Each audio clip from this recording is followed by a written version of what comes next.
transit ridership took a substantial hit during the pandemic. As we look towards something like a new normal, advocates see room for improvement. Justin Chandler covers the Hamilton-Niagara region for Ontario Hubs, and he joins us from the Hammer with more. Hey, Justin. Hey, Jan. All right, so as we mentioned, municipalities across this province have seen a pretty big hit to their ridership. What have been the consequences of that loss? Well, it's been a large financial consequence, actually. So a good example is the Hamilton Street Railway. The transit system here in Hamilton had a 46% decrease in ridership in 2020, and that ended up translating into something like a $24 million loss. Very, very substantial. Now, you were looking at a recent study that was covered Toronto and our neighbors to the west in Vancouver that revealed some insights into how rider use during this pandemic has gone on. What have you found? Yes, this was a study by the University of Toronto Transit Research Institute, and let me read you some of these numbers. So they found 32% of respondents said they would ride transit less following the pandemic, while 56% said they wouldn't ride less, and 12% were unsure. It also found 58% of respondents agreed the pandemic made owning a car more appealing. 26% responded to say that they'd looked into buying one. And among all the people surveyed, there was a 14% increase in vehicle ownership between May 2020 and March 2021. Very interesting numbers. Was there anything from those numbers that were quite surprising to the experts that you spoke to and the advocates you spoke to? Yeah, so Matthew Palm, he was one of the researchers who helped report on those findings.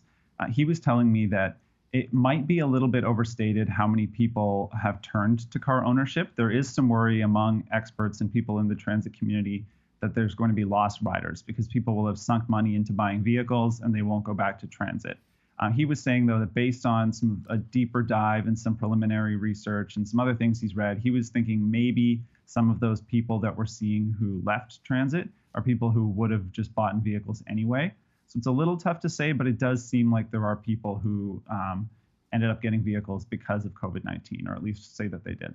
So I know for your article, you spoke to some advocates and experts about how transit can be improved. Tell me what they had to say. So there's a few different things that people are asking for and saying that would make transit better. So accessibility is one of those, trying to make transit something that people of all abilities can use. Another one is electrification, or perhaps changing fuel types to rely on greenhouse gases less. But one of the biggest things that I keep hearing about is transit-oriented communities.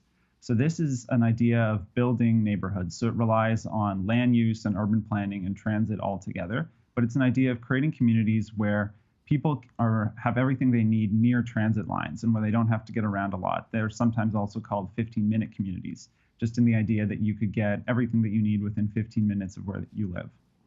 All right, so I want to talk funding for a minute, and you and I don't have to look far. The city of Hamilton that recently greenlit the LRT there. But with funding, does it help when governments direct funds for a particular use, or is it better to sort of give a blanket funding to these communities?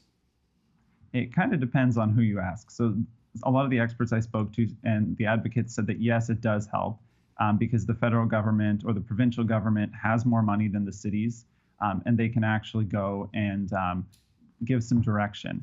However, in a place like Hamilton, where our LRT project has been recommitted to again with funding from the federal Liberals and the provincial Conservatives, that was money that was only for the LRT. So it's like getting a gift card instead of getting cash. You've got to spend it on one thing.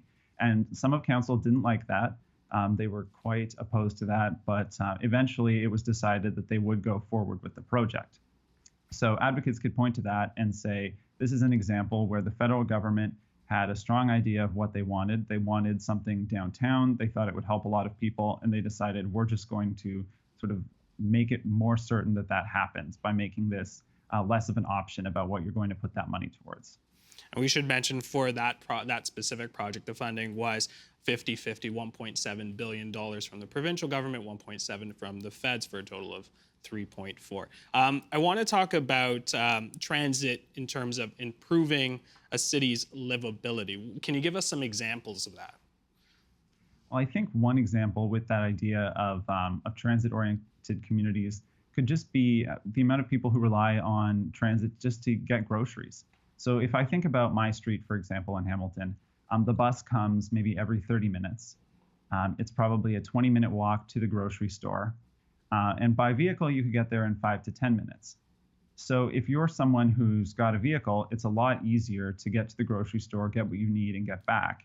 And maybe you could do that in the amount of time that someone is still waiting for their first bus to come. So it's really, when you talk about transit and you talk about getting people and moving them faster, sometimes it's gained time. But I also heard from advocates like Matthew Palm, like researchers like Matthew Palm, that it could even be the difference between someone, let's say, missing an important medical appointment. Maybe you've got to go talk to your doctor and the bus is delayed 45 minutes and you can't get there. So there's really big impacts when you think about just all the necessary things that people rely on these systems for. And I think it's quite interesting with the numbers that you shared off the top. When we look at Hamilton's ridership, for example, even though it dipped to, about 50%, those were people who, relied on transit. Didn't matter if it was a pandemic or not. This was what it was. I'm curious. Obviously, we're in the election. I want to know. You spoke to people from the four major parties. What are we hearing on the transit front when we talk about sort of long-term projects in terms of improving transit? Right. I sent out a question asking if they believed that transit was an important part of recovery, and if so, how they would address that. So I can go through some of those responses. So the Green Party of Canada, they said that they would invest in transit services and infrastructure, electrify buses, and improve transit in between cities.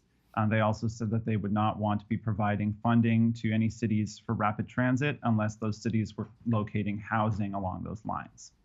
I did not get a response from the NDP campaign, but their platform promises to expand transit between communities as well, prioritizing low-cost, low-carbon projects with the goal of electrifying municipal transit by 2030. They also say that they would help provinces and municipalities get to fare-free transit if that was something that they were interested in. So the Conservative Party did not directly answer my question, but they also have some transit in their platform. One of the things that they want to do is require any municipalities receiving federal transit funding to increase density near that funded transit. And the Liberal Party, the statement that they sent said a lot about the recent transit investments that they've been making in the Greater Toronto and Hamilton area. They said that if elected, they would continue those. They also pointed to a transit fund that's slated to begin in 2026 for permanent funding. And they say that they would support rural transit, zero-emission buses, and intercity transit. A lot of stuff on their platforms for sure. Something that we will keep an eye out. I want to thank you so much, Justin. Thank you very much.